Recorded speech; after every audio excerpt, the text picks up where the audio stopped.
હે હું માતા ચોય ગોમાત્ર જી નથી, મારા પ્રભુ ચોય ગોમ જ્યાં નથી.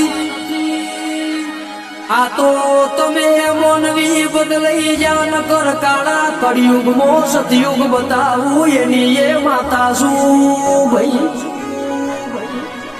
તમે મોનવી બોલીને કાલ ફરી જાઓ, તમે બોલીને કાલ બીજું બોલશો.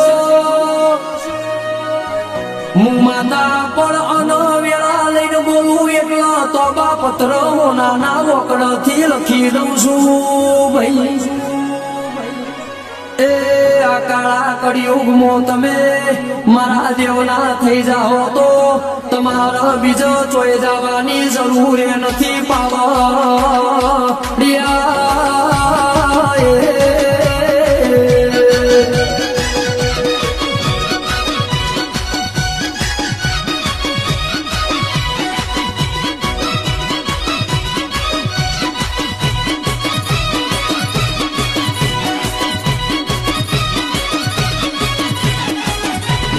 એ દહકો